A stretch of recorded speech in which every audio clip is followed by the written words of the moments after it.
Olá, eu sou Samuel Figueiredo. Veja o que o Justiça para Todos de hoje tem para você. Profissão juiz, os riscos que ela oferece e o assassinato brutal de uma juíza no Rio de Janeiro.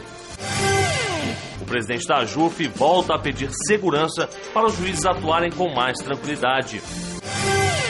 O que acontece lá fora agora pode ser acompanhado por aqui. Um banco de dados reúne sentenças de cortes internacionais.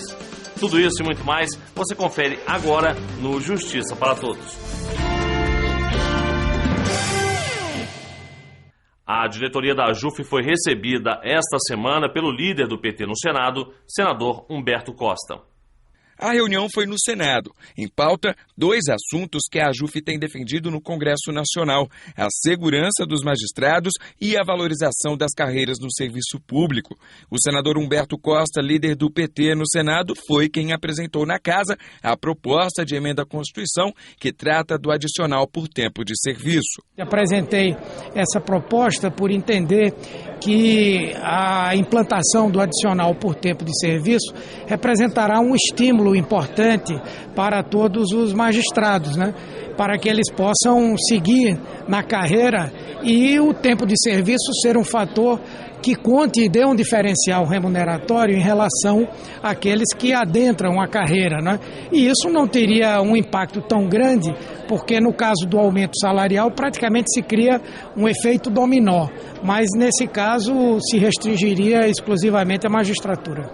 O maior cliente do Poder Judiciário é o povo brasileiro, é o trabalhador brasileiro. Por isso que nós precisamos de uma carreira que valorize a continuidade dos melhores quadros na carreira da magistratura, para que não haja uma evasão de quadros de juízes. Muitos juízes têm deixado a carreira por falta de incentivos, e essa medida vai, sem dúvida nenhuma, incentivar a permanência de juízes e mais, incentivar que os melhores candidatos das universidades se candidatem nos concursos para juiz, por exemplo. Embora essa seja uma PEC ampla que engloba outras carreiras públicas também importantes para a sociedade.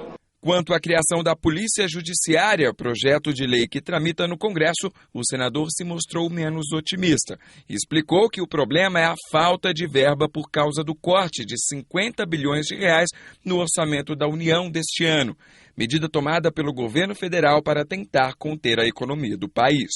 Não estou muito otimista por isso. Naturalmente que se o país, ao longo desses próximos meses, conseguir consolidar uma posição que nos dê uma certeza absoluta de que não teremos grandes repercussões dessa crise no Brasil, aí se tornará mais fácil esse debate, Mas no momento, e pelo que a gente sente na crise internacional, será um pouco difícil.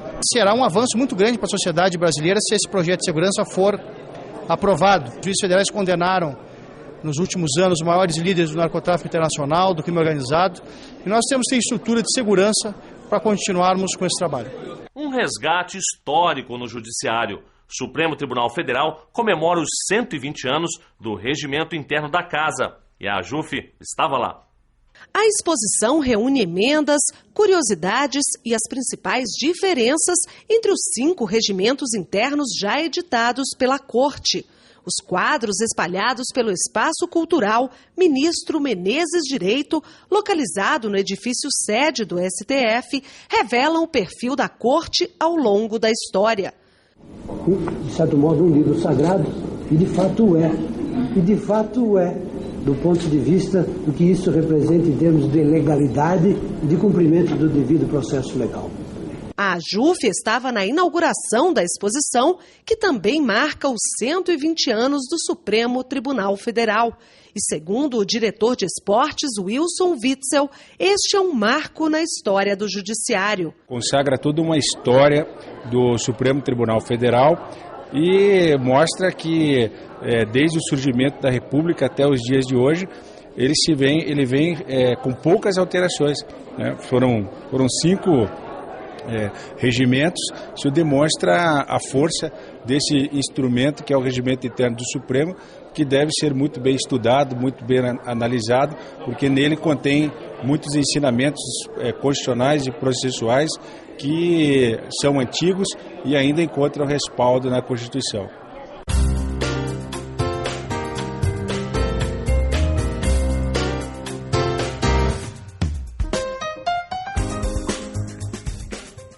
E veja no próximo bloco, sem precisar sair de casa, já é possível ter acesso a um banco de dados com sentenças de cortes internacionais.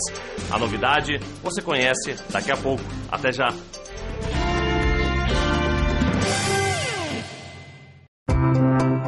Este é o Zé Carlos, dono de uma pequena empreiteira. Se é pequena empresa, tem crédito na Caixa. Ele compra nesta loja de construção, uma média empresa. Se é média empresa, tem crédito na Caixa. Os pisos na loja são produzidos numa das maiores cerâmicas do Brasil. E se é grande empresa, também tem crédito na Caixa. Crédito Caixa Empresa, para empresas de todos os tamanhos.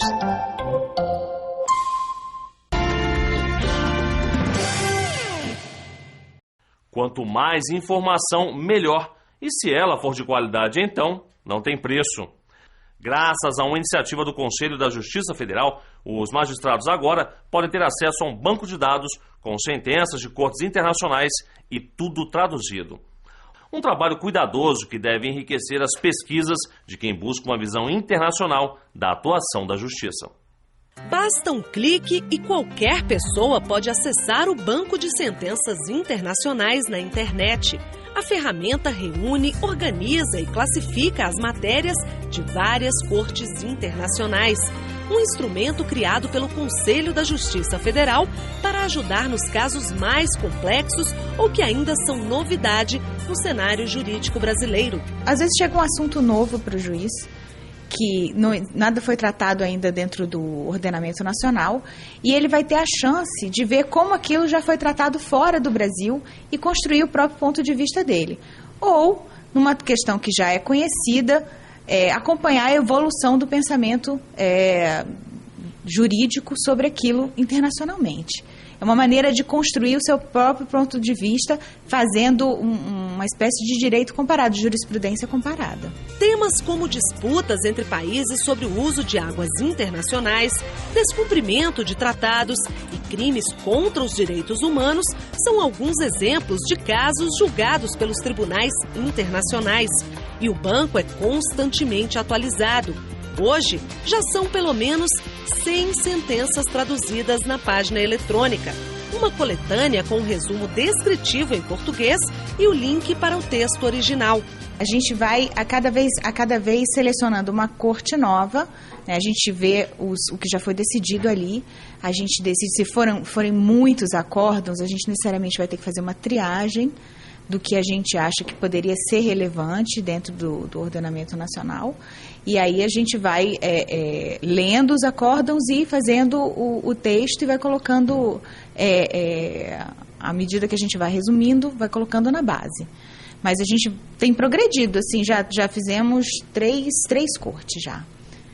A primeira que nós fizemos foi a Corte Internacional de Justiça, e a segunda foi o Tribunal Permanente de Revisão do Mercosul, e agora a gente está colocando na base da Corte Interamericana de Direitos Humanos. O trabalho de tradução é minucioso e todo cuidado é pouco na hora de passar para o português uma linguagem tão específica quanto a jurídica. Quem faz o trabalho são 2 profissionais que dominam os idiomas usados nas cortes internacionais. E a preocupação é encontrar sempre o significado mais simples e correto para que qualquer leitor, seja com a mínima formação em direito, possa compreender tudo. O serviço promove um verdadeiro intercâmbio de informações e a ideia é que seja mais um aliado da magistratura brasileira na hora de julgar casos complexos que tenham a ver com direito internacional ou que tenham conceitos ainda não consolidados na doutrina ou na jurisprudência nacional. Uma forma simples de ver de perto o que está acontecendo bem longe daqui, sem ter que sair de onde está, graças à tecnologia. É importante para os juízes federais, para todos os juízes de competência trabalhista, de competência estadual, ter acesso à experiência do judiciário de outros países. Alguns temas, eles são globais, como, por exemplo, respeito aos direitos humanos, direito de minorias, direito à saúde. Então, é importante que o juiz brasileiro tenha conhecimento do que está sendo discutido e como estão sendo decididas as questões no judiciário de outros países. Confira agora mais destaques da agenda AJUF. O Conselho do Prêmio Inovare se reuniu no dia 19, no Rio de Janeiro, no Projac, o centro de produção da Rede Globo. Os temas da 8ª edição do prêmio são Justiça e Inclusão Social e Combate ao Crime Organizado. A proposta do Prêmio Inovare é identificar, premiar e disseminar práticas inovadoras realizadas por magistrados, membros do Ministério Público Estadual e Federal, defensores públicos e advogados públicos e privados de todo o Brasil, que estejam aumentando a qualidade de prestação jurisdicional e contribuindo com a modernização da justiça brasileira. As práticas identificadas demonstram o rico e diversificado trabalho que vem sendo realizado. Para cada edição anual do Prêmio Inovare, o Conselho Superior do Instituto Inovare, órgão responsável pelas diretrizes do projeto, escolhe um tema para as inscrições. Os interessados apresentam suas práticas inovadoras com resultados comprovados. As práticas recebidas e de acordo com o regulamento do prêmio são visitadas por consultores especializados e posteriormente analisadas e julgadas pelos membros da comissão julgadora. A cerimônia de premiação ocorre em dezembro e conta com a participação das maiores autoridades brasileiras. De 24 a 26 de agosto acontece no Rio de Janeiro o Fórum Nacional dos Juízes Especiais Federais, um evento promovido anualmente pela JUF desde 2004. Seu objetivo é discutir temas, sistemáticas e soluções para aprimorar o funcionamento dos juizados especiais federais a partir do debate a respeito das mais diversas situações vivenciadas pelos juízes federais que atuam nestes órgãos da Justiça Federal. O FONAJEF é um fórum eminentemente científico. Suas discussões são travadas no âmbito dos grupos de trabalho formado pelos juízes participantes. As conclusões de cada grupo são submetidas a uma plenária final e encaminhadas ao Conselho Nacional de Justiça, ao Conselho da Justiça Federal e aos tribunais regionais federais por meio de enunciados que podem ser transformados em súmulas. E não perca, no dia 3 de setembro, a aula inaugural do º módulo do curso regular preparatório da Escola da Magistratura Federal do Paraná. Para entrar em contato com a SMAF, o telefone em Curitiba é o 041 3078 6600. E veja no próximo bloco, Morte Anunciada. A exposição e a fragilidade da profissão de juiz no Brasil ficaram mais evidentes com o assassinato da juíza Patrícia Scioli no Rio de Janeiro. Em uma entrevista especial, o presidente da JUF fala sobre segurança. É daqui a pouco, não saia daí.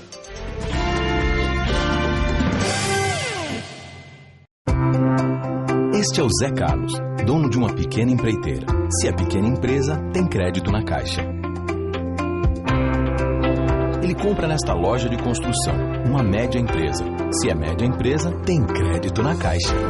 Os pisos na loja são produzidos numa das maiores cerâmicas do Brasil. E se é grande empresa, também tem crédito na Caixa. Crédito Caixa Empresa, para empresas de todos os tamanhos.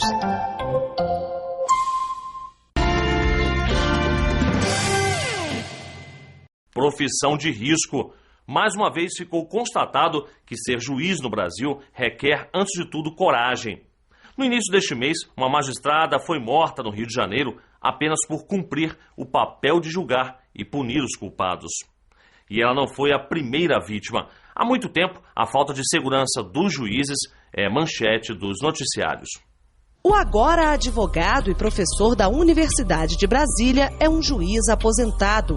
Pedro Paulo Castelo Branco Coelho conhece bem a rotina da magistratura, esteve à frente de grandes casos de repercussão nacional, morou nas áreas de fronteira, consideradas as mais críticas no país, e já sofreu ameaça de morte. Eu era juiz federal no Acre e em Rondônia, e lidava muito com problema de tráfico de drogas e contrabandos.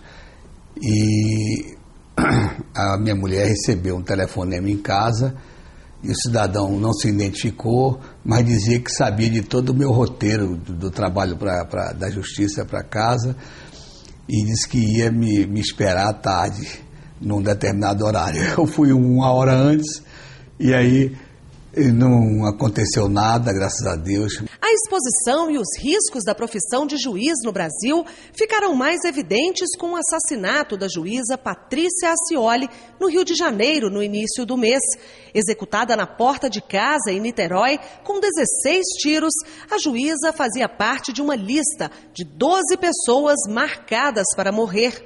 O motivo? O trabalho dela à frente da 4ª Vara Criminal de São Gonçalo. A tragédia anunciada e repudiada pela Associação dos Juízes Federais do Brasil trouxe à tona novamente a polêmica em torno da segurança dos juízes brasileiros. Se de um lado a AJUF cobra proteção para os magistrados, do outro, o Congresso Nacional não leva adiante a votação de um projeto de lei que cria a Polícia Judiciária. O juiz Odilon de Oliveira, de 56 anos, é um exemplo. Jurado de morte pelo crime organizado, ele foi obrigado a se mudar para o Fórum de Ponta Porã, no Mato Grosso do Sul, onde trabalha.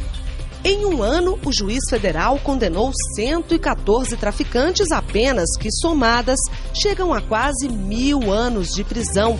E ainda confiscou 12 fazendas, 3 mansões, 3 apartamentos, 3 casas, dezenas de veículos e 3 aviões. Tudo comprado com dinheiro do tráfico. Odilon Oliveira hoje vale $300 mil, valor oferecido abertamente pelo crime organizado pela morte do juiz.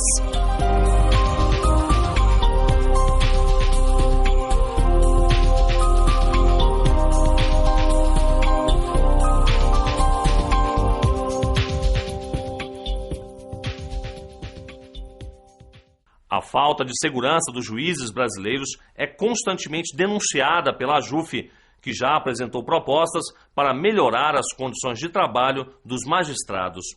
Veja agora uma entrevista especial com o presidente da AJUF, Gabriel Vedi, que defende a criação da Polícia do Judiciário e de um órgão colegiado para julgar organizações criminosas e o narcotráfico internacional. A morte da juíza Patrícia Acioli no Rio de Janeiro, na semana passada, mostra a exposição e a fragilidade da profissão de juiz? Sim, foi um fato muito triste, né? E que demonstra o que a AJUF vem denunciando há anos, a falta de segurança dos magistrados federais. Agora, no mês de junho, nós tivemos uma audiência pública no Senado, presidida pelo senador Paulo Paim, em que nós levamos 7 juízes federais ameaçados de morte para dar lá o seu depoimento. E eu coloquei, naquela ocasião, de que um juiz, até o final do ano, acabaria morto, se não se tomassem medidas protetivas aos magistrados. Em especial, a aprovação do projeto de lei 13 de 2010, que garante a segurança dos magistrados. Dr. Vedi, pelo menos 30 juízes federais denunciaram terem recebido ameaças no ano passado por causa de seu trabalho. É isso mesmo? Exatamente. E, na verdade, isso é apenas a ponta do iceberg, porque hoje todos os juízes federais que exercem jurisdição criminal no país sofrem risco. Isso porque as organizações criminosas hoje têm serviços de inteligência, atuam em todos os presídios do país, atuam do Oiapoque ao Chuí. Então, na realidade, nenhum juiz que exerce jurisdição criminal está seguro e todos merecem proteção. Por isso que esse projeto de segurança que está para ser votado no Senado está tramitando no Congresso há 6 longos anos, né? Ele cria a Polícia Judiciária com agentes de segurança que já estão contratados e prestaram um concurso público, já estão sendo remunerados pelo Poder Judiciário, mas por não terem poder de polícia, né? Eles não têm direito a porte de arma, poder de polícia e não têm um treinamento adequado para que possam fazer a segurança para os magistrados. Então nós precisamos, na realidade, aprovar esse projeto de lei que também cria o órgão colegiado de juízes. O órgão colegiado de juízes é um órgão criado no estilo daquele que foi utilizado na Operação Mãos Limpas na Itália, naquele processo da justiça pública italiana contra a Cosa Nostra, após os brutais assassinatos dos juízes Giovanni Falcone e Borsellino naquele país. E foi um modelo que deu certo. O julgamento de Palermo condenou 900 mafiosos, colocou na cadeia 900 mafiosos. Então nós precisamos aprovar esse projeto de lei que não está sendo aprovado porque existe um corporativismo em alguns setores do Executivo que não querem que se crie outra polícia vinculada ao Judiciário. Mas nós já temos precedentes. Por exemplo, nós temos a Polícia da Câmara dos Deputados, a Polícia do Senado da República, a Polícia das Assembleias Legislativas dos Estados. Então existe no nosso regime constitucional uma autorização para que essa polícia, com um poder específico de dar segurança para os juízes exclusivamente e a própria população que frequenta os prédios da Justiça Federal no nosso país. E também que dê proteção às testemunhas dos processos que podem também ser ameaçadas pelo narcotráfico internacional e também pelo crime organizado. Doutor Vedi, enquanto o projeto de lei que cria a Polícia Judiciária não é votado, os juízes federais precisariam de uma escolta. Por que isso não acontece? A Polícia Federal ela não tem efetivo para dar segurança para os magistrados. O próprio ministro da Justiça, o ministro José Eduardo Cardoso, nas audiências que nós tivemos este ano e ano passado também com o ex-ministro Barreto, né, apesar da boa vontade em se dar segurança aos magistrados, eles mesmos constatam que a Polícia Federal hoje não tem um efetivo, né, para dar segurança para os juízes. E os agentes de segurança do Poder Judiciário, a grande vantagem é que em todas as varas do país nós temos agentes de segurança.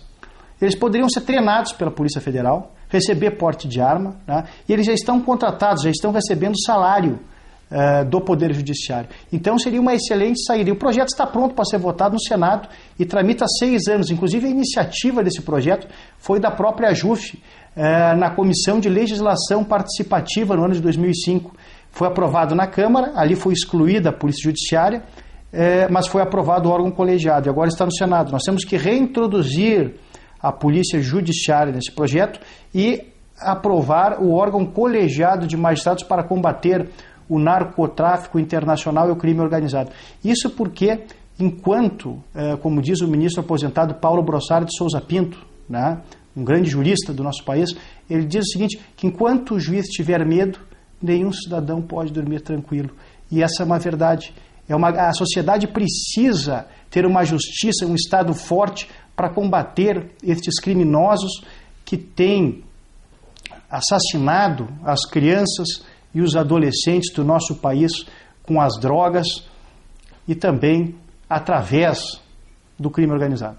Já estivemos com o ministro da Justiça, já estivemos com todos os líderes do Senado, mas o que há na realidade é uma espécie de corporativismo que impede a criação dessa polícia judiciária. Mas nós temos que passar por cima disso porque o povo brasileiro, a população brasileira, a vida do nosso trabalhador, ela está muito acima desse corporativismo, né, de não se criar uma polícia vinculada ao Poder Judiciário e também em algum impacto orçamentário, que tem alguns adicionais de periculosidade, né, e de risco de vida que, evidentemente, esses agentes de segurança vão ter que receber. Mas, realmente, nós não podemos pensar pequeno, nós temos que pensar na segurança do nosso país e no combate efetivo ao crime organizado e ao narcotráfico internacional. E o Justiça para Todos de hoje vai ficando por aqui. Na semana que vem tem mais informações para você. Até lá!